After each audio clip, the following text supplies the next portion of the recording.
Hi, beautiful people. Welcome back. So today we're going to do a recap and a review of the Real Housewives of Salt Lake City, Season 3, Episode 8, titled RSV Please. So first we start out with Lisa and her family. Remember last episode we left off where her and John, they went to dinner and she told John that, she wants to be more spiritual. She wants to draw a little bit closer to the church because she feels like as a family, they're not going to church enough. So she has like a quick family meeting and she told her family that we're going to get back to doing Bible study at least once a week. And we're going to try to go to church every single Sunday because they need a core in the family as far as, have a common goal as a family, and she feels that spirituality will set up the boys for what's to come in life. It will give them some sort of stability. So she let them know this is what we're going to do going forward. So that was a quick thing with Lisa and her family. Then we have Whitney and Lisa and Jen, and they went skiing. And at this point, Whitney is taking Lisa and Jen off the bunny hill and she's putting them to the more advanced hill. So they went all the way to the top. The lady said they've lived in Utah most of their lives. This is what Whitney's saying. They lived in Utah for all their lives and they need to do a little bit better at skiing. So she's taking Lisa and Jennifer out of their comfort zone and she's making them go on the big hill to ski. And actually, they did a good job. I don't know if it was the production who did the editing, but it seemed like they did a really good job. Of course, the ladies fell down a couple of times, but at the end, they made it down the hill. Now, when they got to the bottom of the hill, what do we usually do? Have a discussion. So now the ladies are talking about how they made it into the choir. They had Heather call them, even though they still had problems with Heather pushing Whitney out of her house, literally pushing her towards the door. Her having her spat with Lisa, she still included them in the choir. So as far as they know, they're getting ready for their first choir rehearsal. So they had a little chit chat back and forth with that. Jen let the ladies know that she felt that Heather should still really have her back regarding Angie H and her husband Chris doing the Instagram page and trolling her and her family and Lisa. But she's gonna have to have a discussion with Heather about that when they see her. Now we have the next scene where we have the guys getting together. So yes, we all know that's going to be a good time. So we have Coach Shah having a barbecue at his house. Everybody comes over, excluding Chris, Angie H's husband, of course, because Coach Shah is like, nope, you messed with my wife. You went there and you did this with this page. You're going to apologize publicly. So everybody else is there. John and Seth are actually seeing each other face to face since Coach Shah's birthday party. And, Seth and John say, yeah, we feel like we need to have a conversation because our wives are going at it. So the guys sit down, they have some barbecue. They had the chef. Okay, Coach Shah did have a chef who cooked. And he had the chef do a demonstration on how to season meat. So somehow the guys found that to be erotic.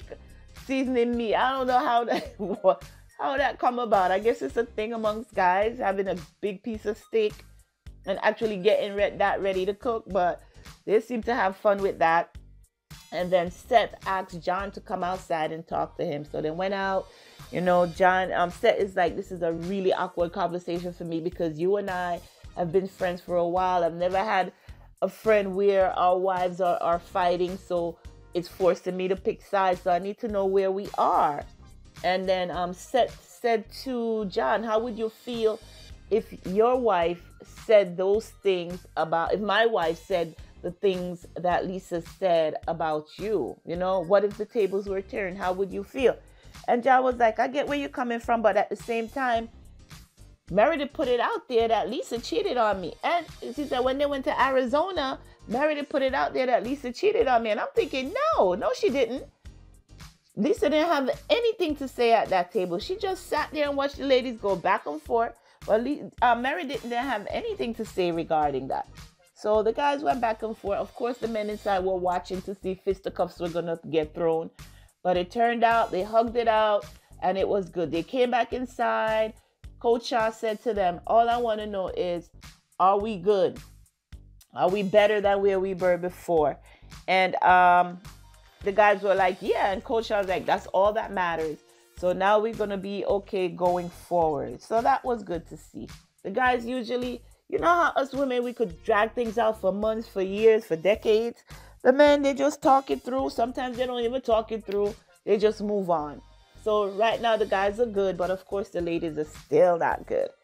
Next scene, we have Meredith, and Meredith has her sister and her niece and nephew. They're in from out of town, and they came in to see, because we remember in a couple of episodes ago, Meredith told us that she is planning a fundraising event to address depression and mental health. And it's because there was something going on in her family where her nephew tried to do something to her. So you watch the episode, so you know what I'm talking about. We don't have to go through it. But her family is in from out of town. They came to see the venue of the event. Her sister lives in Chicago, and they just came in, I think, for the weekend. Because I don't think the event is happening just yet. They're still in the planning stages. So they came, and they were talking about how good it was to see each other. And they were talking about what happened to their family member the year before, and how, the steps he was willing to take. But now he's doing a lot better. He's seeing a counselor. He feels that if, he's going through something, he could always reach out and communicate and talk to family or whoever he needs to. So he's doing a lot better. So that was good to see Meredith and her family. Meredith also told her sister about what was going on with some of the girls in the group. Especially with Lisa. I guess her family has known that her and Lisa have been friends for years, and she's letting them know why. She's letting her sister, as she say, know why they're not friends like that anymore. And her sister basically told her, listen, you don't need these people in your life. You got stuff going on. Just focus on what you got going on and forget about them. So that was the scene between Meredith and her sister Myra. Okay, now we have our first choir rehearsal. Oh my God, I guess this is where stuff went down at the choir rehearsal. So first we have Heather coming in with the choir director. And, one by one, people coming in, they're greeting each other. So the choir director gets up and he tells a little bit about himself, how he became a choir director, how he's happy that this group is together and the reason why they're together. So now we have, like I said, people arriving one by one. Before we get there, I should say, we have Angie K picking up Jen from her house, and they're riding in together to the choir rehearsal. So while in the car, Angie K tells Jen that she was hanging out with Meredith and Dana. If you remember, Dana is a friend also of Heather, friend and a client of Heather, and I guess they're trying to introduce her to the show. So she let Jen know that Dana was saying that how, they were hanging out a couple of days ago, and Dana was saying that how Jen is a bully, that, why is everyone scared of Jen in the group? Because she finds that Jen's approach is kind of harsh. Why do people let Jen talk to them the way she does?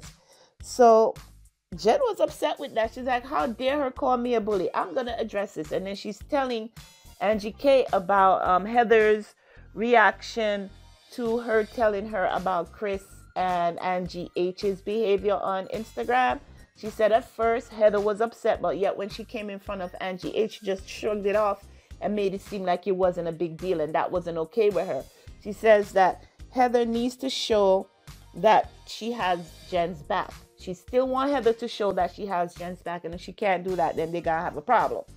So now they finally get to the choir rehearsal. Like I said, other people are there, waiting for everybody else to come in.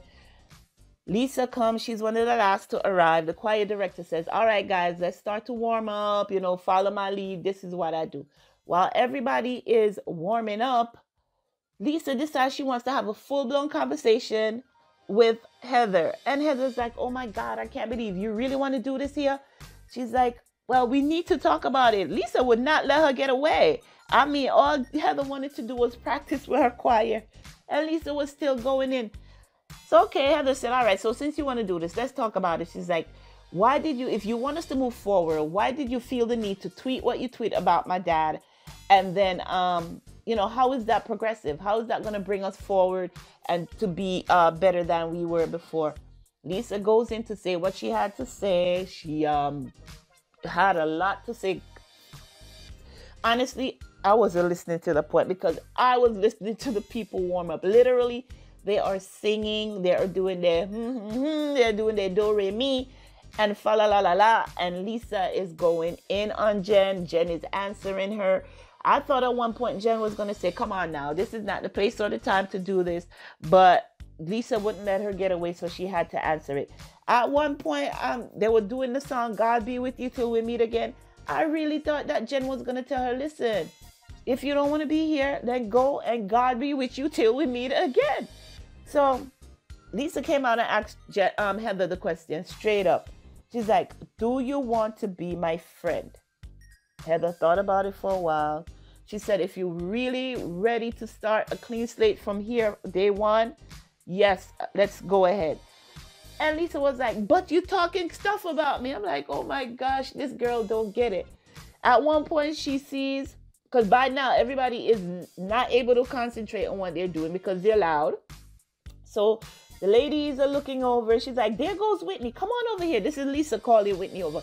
Come on over here, Whitney. Let's talk about this. So Whitney comes over. She's like, I'm surprised I'm even here because you literally pushed me out of your house a couple of days ago. And poor Heather's like, oh my God, I really can't do it. And she goes in the confessional. She's like, I hate her. She's talking about Lisa. But she goes in the confessional. She's like, I really can't believe these ladies are going in like this. So at one point, she's like, dismisses Lisa. She dismisses Whitney. And she walks away. And then, I don't know how they calmed it down, but they were able to get at least one good rehearsal in. And for their first choir rehearsal, they actually sound pretty good. So I'm looking forward to see when they actually get it polished and get it together, because whew, that was, they say, whoo, child, that was some choir rehearsal. Now we have Meredith and Dana. Dana just stopped by Meredith's house really quickly just to check. You know, Meredith is trying to make new friends within the group, so she's been hanging out with different people over the past few weeks. So while at Meredith's house, Jen and Angie K, who are going to go to the pool, somehow they found a heated pool. I'm guessing in Utah you have to, you know, make sure that you have events going on, being that the atmosphere that it's in a heated pool. The ladies set it up to make it seem like they were at some kind of resort or something because they're planning a trip. Jen is planning a trip, her and Angie K. Angie K says she has a friend who has a house in San Diego that she could borrow. And they're going to call the ladies and they're going to take a trip to San Diego because Jen cannot travel out of the country based on what's going on with her. So they get to the heated pool and they call Meredith and, you know, we're here. We're calling you to invite you to a trip to San Diego. So Meredith was like, oh, Dana's here. So she turns the phone to Dana. You know, they're doing FaceTime. And Meredith still asks, so who's going? So Jen names everybody. And then she's like, oh, Dana, I would invite you, but I hear you talking crap about me. So therefore, you're not invited to the trip. So Meredith was like, come on, Jen, you need to hear Dana out. You know, don't be like this. And Dana doubles down and says, Jen, I don't like the way you talk to people. You know, straight up, I don't like the way that you deal with people. And you can't be a bully. So, of course, Jen was like, you know what, Meredith, I'll talk to you later, girl. And she hangs up the phone.